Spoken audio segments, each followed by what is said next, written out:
Did you know that you can experience 5-star luxury in the heart of the desert?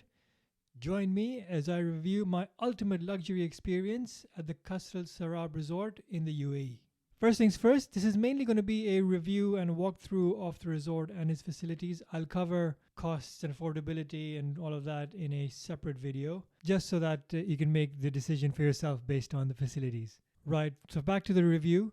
As we first entered the premises of the resort, we really felt like we were in an Arabian fairy tale. We were lucky because we drove in during sunset, so got amazing views of the golden sand dunes all the way across as far as you could see. And it is a pretty long drive, as the first checkpoint to the actual resort is about a 15-20 minute drive. So you really get to soak in the atmosphere and the desert vibes as you're entering into the resort. Of course, it's an Anantara resort, so the resort is not just a hotel. It's an architectural masterpiece with great Emirati architecture and the surrounding desert landscape.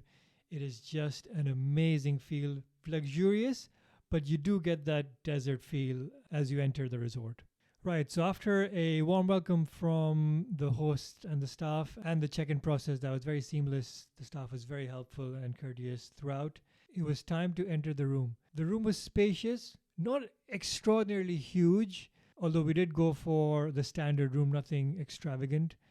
But the size were decent with all the amenities and everything, decent sized beds, all of that, no issues. But the best thing about the room was the balcony and the view, again, overlooking into the desert. We did enter at night, so we got a good view of one of the restaurants, which kind of feels like a Bedouin restaurant feel.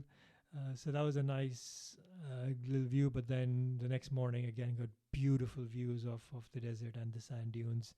So absolutely fantastic. In terms of room views, definitely one of the best. Right, now onto the resort and its facilities. Of course, it had everything that you would expect from a luxury resort.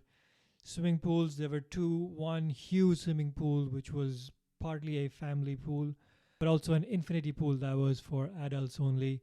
Again, the infinity pool had amazing views overlooking into the desert and the sand dunes. And the larger pool had a swim-up restaurant bar where you can go and chill out. So both of them excellent depending on what your style is, of course, or what your needs are, but very, very good. Of course, there was an on-site gym, which I did use. Very, very good, huge, lots of different equipment. No issues with that. For me, it was pretty good because whenever I went, it was empty.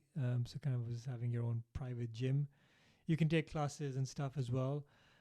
More on that a little bit later, but definitely a really good gym with great facilities. In terms of other activities, there was also a paddle and tennis court. I didn't play tennis. I did play some paddle with friends. Good experience. You need to book the courts in advance, but again, they were available pretty much for the times that we wanted to play. They also have lights, so you can play in the evening if you wanted to. So yeah, great activity and great opportunities to have physical activity, gym, swimming, paddle, tennis. Good walking / I wouldn't say running track, and some decent hiking options in the desert as well. They also have guided tours that you can do for hikes. Of course, they're paid. But if you wanted to venture out on your own, you can do, but it's a very small premises because you can't go out too far on your own.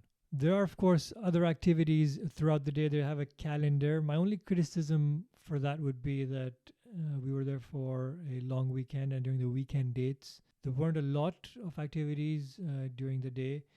I think for like the midweek ones, because we saw the whole calendar, there were more activities on like Tuesday and Thursday, but Saturday and Sunday was slightly less. But still, there were a few things that you can do, from coffee making, HIIT classes, which are free.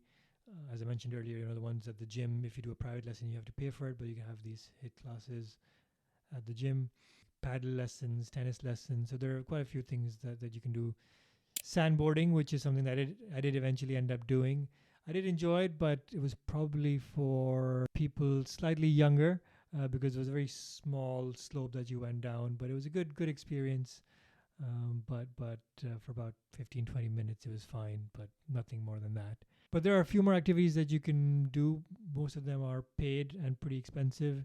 We did do the stargazing experience where they take you deep into the desert and have a look at the stars. It is a great experience. They do kind of give you the background of the history behind the stars and what is what. Into the middle of the desert, where very limited or to no light, so limited light pollution. The pictures and the videos don't really do justice to it, but it really is an amazing experience. We were just in the middle of pretty much nowhere with amazing views of the sky and the stars. It is a really, really good experience. And you can also look through they've got a telescope that you can look through as well. So again, that does add to the whole vibe. They've also got a mini zoo on side where they've got horses, gazelles, camels, so you can have a look at them as well. You do see camels on the dunes because people are doing tours and kind of riding them.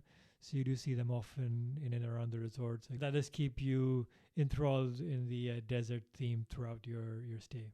But probably the best activity to do at the resort is watching the sunset or sunrise if you are early enough. There's a small little walk that you have to do to get to the sunset point, but you get amazing sunsets. Probably one of the best that I've ever seen. And I'm a big sucker for sunsets that I've mentioned, whether it's on the beach or mountains. But this one in the desert, it was absolutely stunning. Went to similar spots on a couple of days that I was there, but honestly, it was so stunning. Really something that I enjoyed. And from the best part to probably the most important part of the resort, the food. Now, the package that we got had breakfast included, so that was free. But to be honest, the dinner and lunching options weren't that expensive. I did fear that, given it's a resort and an entire resort, that the lunch and dinner might be very expensive. It was slightly on the expensive side, but nothing crazy. But anyways, back to the breakfast. It was luxurious, of course. So many different stations: continental, Arabic, Indian. You can have your own style of eggs, omelets, whatever you wanted. Very good Arabic style leva French toasts, and of course the pancakes, which were amazing. So absolutely nothing to criticize about the food options. There were of course loads of options. There was a continental style restaurant bar next to the pool, which had your usual pastas, burgers, pizzas, and different cuisines. There was Bedouin style dining at the Falaj restaurant, which we tried. It was amazing. Again, at night in the middle of the desert, you get a really good local feel. It was an Arabic cuisine, very good food, slightly on the expensive side, but definitely a great experience. And there are a few other options. There's also a cafe, so coffees and everything you wanted to try. The coffee was actually really good in that cafe, but also a few other options. There's a steakhouse. Didn't get to try that, but you've got various options if you wanted to go for different types of cuisines for dining. The only thing is you need to book in advance, especially for the Bedouin or the Al Falaj restaurant, because that is very popular. They've got live music and everything playing. It's really good. So if you do go there, make sure you book that in advance to get the proper experience. That's the overall review of the resort. A few tips, although you might think it's in the middle of the desert, obviously depending on what time of the year you go, you need to carry the right type of clothes because it does get very cool in the evening. You can actually feel it if you walk on the sand in the evening, and during the day you can feel the difference in temperature. The sand does cool down very quickly. So you need to make sure that you've got the right apparel and clothing and covering for the evening time, especially depending obviously what time of the year you're going in.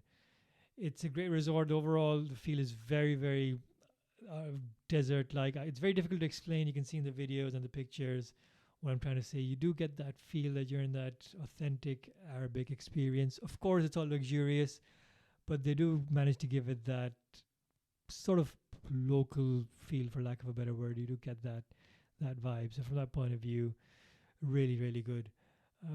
So I mean, in terms of the pros, it's luxurious. The staff is amazing, very friendly. The facilities are very good. And although it was pretty busy, you could see that at breakfast and lunch and dinner. But overall, when you're roaming around the resort, whether it's at the pool or the gym or even at the paddle court, you don't feel like it's overpowering with people everywhere. So they do manage to find a good split of people, so you don't feel like there's one place, except for the breakfast, of course, where lots of people have ended up congregating. In terms of the cons, I mean, it's difficult to say. Yes, of course, it is very expensive. Like I mentioned, I'll go into pricing and everything in a separate video. Overall, there are a few things, for example, you needed to pre-book a lot of the activities as well. Very difficult to be spontaneous. And I mentioned briefly the hit classes at the gym. Those were only available. The free ones were only available during the week, so the stay didn't overlap with that. The weekend calendar for activities was a little bit thin, so that's something that can be improved maybe. For someone like me, again, a budding YouTuber slash travel content creator, drones are not allowed for personal use. I mean, we can understand that because it is a private resort and all of that, but honestly, some of the views that you can get from that, it would be absolutely stunning just with the desert and the surrounding areas. But unfortunately, that was not allowed, but that's just a little personal con in my book. But overall, excluding price and affordability, this objectively speaking, it's definitely a great experience. So overall, highly recommended. Let me know what you think. Is there anything that I missed out? If you've been, would you like to go?